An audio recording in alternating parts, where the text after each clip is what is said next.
Sir producer 'Allu Arvind' గారు bank స్కామ్‌లో ఇరుక్కున్నారని వార్తలొస్తున్నాయి sir. అందుకు సంబంధించి ఈడీ కూడా అతన్ని ఇన్వెస్టిగేషన్ చేసినట్లు, మళ్ళీ విచారణకు రావాలని ఆదేశించినట్టు కూడా తెలుస్తుంది. అసలేంటి బ్యాంక్ స్కామ్? ఏం జరిగింది? మరి 'అల్లు అరవింద్' గారి పాత్ర ఏంటి? దీనికి సంబంధించి మీరేం చెప్తారు?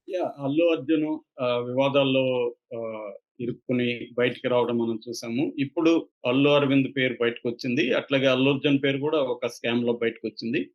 మామూలుగా అల్లు అరవింద్ వివాదాస్పద ఆహ్, కార్యక్రమాల్లో ఆయన ఎప్పుడు కూడా ఉండరు. ఆయన ఒక డీసెంట్‌గా వ్యాపారం చేసుకొని వెళ్ళే మనిషి. సినిమాలు వరకే ఆయన ప్రధానంగా చూస్తారు తప్ప, ఆయనకి వేరే రకాల వ్యాపారాలు గూడా ఆయన చేయడు. ఒక సురేష్ బాబులాగా, దగ్గుపాటి సురేష్ బాబులాగా రియల్ ఎస్టేట్‌లు అవన్నీ గూడా అల్లు అరవింద్ చేయడు. ప్రధానంగా ఆయనది సినిమా వ్యాపారం.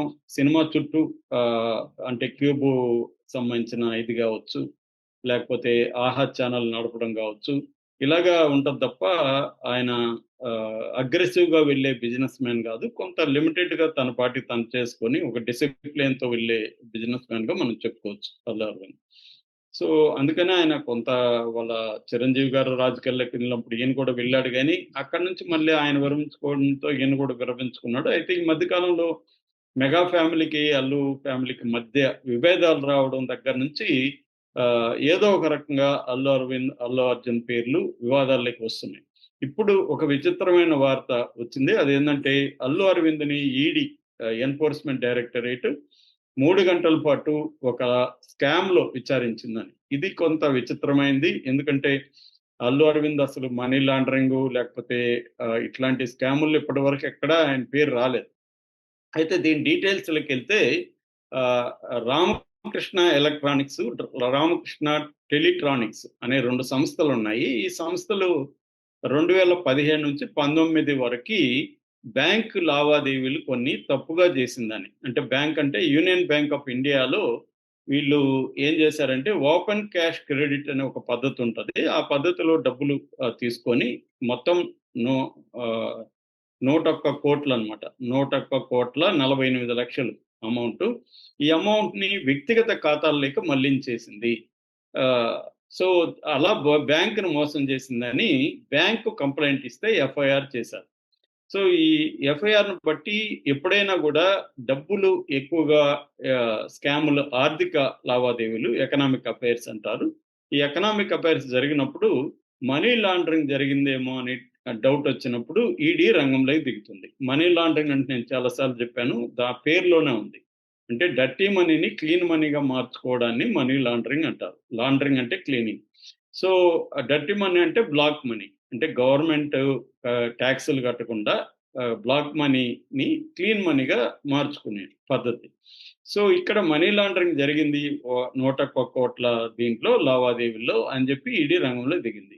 అయితే అల్లు అరవింద్‌కి, అల్లు అర్జున్‌కి దీంట్లో ఏం సంబంధం అనేది ఇంకా పూర్తి డీటెయిల్స్ ఇప్పటి వరకు రాలేదు గానీ, ఇప్పటి వరకు అందుతున్న సమాచారం మేరకు ఈ రామకృష్ణ ఎలక్ట్రానిక్స్ ఎలక్ట్రికల్స్ వాళ్ళు కొన్ని ఎలక్ట్రానిక్స్ వీళ్ళేం చేశారంటే ఆహ్, ఈ 100,00,00,000 డబ్బులతో కొన్ని ఆస్తులు కొన్నారు. ఇందులో అల్లు అర్జున్ కొన్ని ఆస్తులు ఉన్నట్టుగా, వాళ్ళతో లావాదేవీలు ఉన్నట్టుగా, అట్లాగే అల్లు అరవింద్ కూడా కొన్ని లావాదేవీలు ఈ సంస్థతో ఉన్నట్టుగా వీళ్ళకి సమాచారం వచ్చింది. దానివల్ల ఇప్పుడు 3 గంటల పాటు ఆయన్ని వాళ్ళ దగ్గర ఉన్న డాక్యుమెంట్స్ అవన్నీ తీసుకొని వాళ్ళు ఆల్రెడీ కలెక్ట్ చేశారు కాబట్టి, సో, అల్లు అరవింద్‌ని ప్రశ్నించారు. సో, మీకు ఓన్లీ మీరు కొనుగోళ్ళు అవి చేశారా? లేకపోతే ఈ స్కామ్‌లో మీకు కూడా వాటా ఉందా? మీరు కూడా ఏమన్నా హవాలా మార్గాల్లో డబ్బుని, బ్లాక్ మనీని బయటకు మార్చుకోవడానికి ప్రయత్నిస్తున్నారా? అన్న అనుమానాలతో అల్లు అరవింద్‌ని 3 గంటల పాటు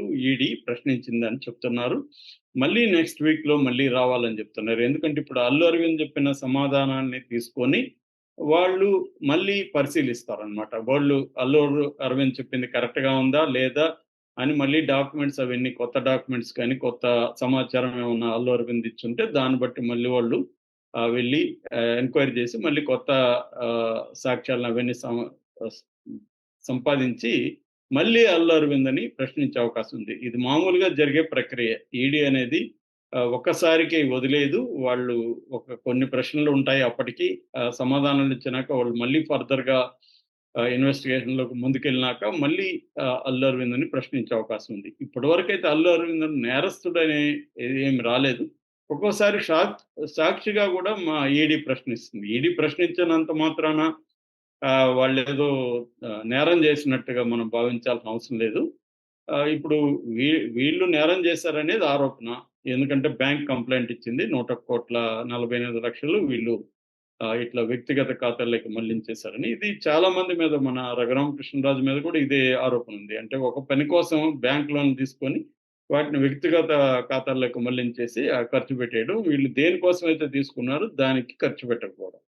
సో ఇది ఇండియాలో జరిగే ఆర్థిక కుంభకోణాల్లో ఇది మేజర్‌గా జరిగేదనమాట. ఏదో ఒక కంపెనీ పెడతారు. ఒక ప్రాజెక్ట్ అంటారు. ఆ ప్రాజెక్ట్‌కి బ్యాంక్‌లో డబ్బులు తీసుకొస్తారు. ఆ ప్రాజెక్ట్‌కి ఖర్చు పెట్టరు. ఆ డబ్బుల్ని ఆ ప్రాజెక్ట్‌కి ఖర్చు పెట్టినట్టుగా లెక్కలు చూపించి దాంట్లో నష్టం చూపించేస్తారు.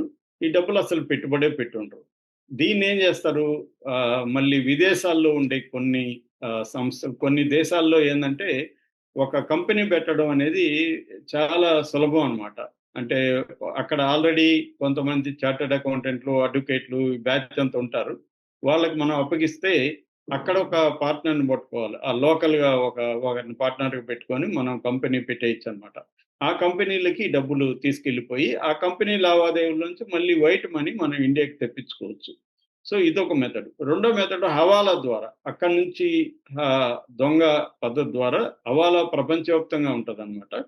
సో, ఈ హవాలా ద్వారా డబ్బులు తెప్పించుకోవడం. ఇలాగా వైట్ మనీని క్లీన్‌గా చేసుకోవడం. అంటే డర్టీ మనీని క్లీన్ మనీగా చేసుకోవడం అనేది డబ్బున్న ప్రతి ఒక్కరు చేసే పని. ముఖ్యంగా చాలామంది ఇండస్ట్రియలిస్టులు బ్యాంకులను ఉపయోగించుకొని లక్షల కోట్లు ఇవి చేశారు. కొద్ది రోజుల తర్వాత వాటిని నాన్ పెర్ఫార్మెన్స్ అసెట్స్ అంటారు వాటిని. పెర్ఫార్మేటివ్ అసెట్స్. వాటిని తోసేస్తుందనమాట గవర్నమెంట్ కూడా. సో, ఇది జరుగుతున్న పనే.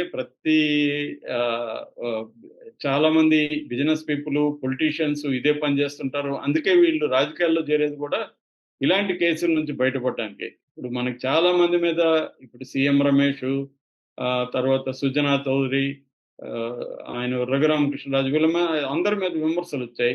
వీళ్ళేం చేశారు, బీజేపీలోకెళ్ళిపోయారు. రఘురామకృష్ణరాజు బీజేపీలోకెళ్ళిపోయి తెలుగుదేశంలో చేరాడు. ఇలాగ వీళ్ళేందంటే అధికారంలో ఉన్న బీజేపీతో ఉంటే వీళ్ళు మిస్టర్ క్లీన్ అయిపోతారు. లేనప్పుడు ఈడీ వస్తుంది. మోడీతో పెట్టుకుంటే ఈడీ వస్తుందన్న సామెత కూడా బలంగా ఉంది.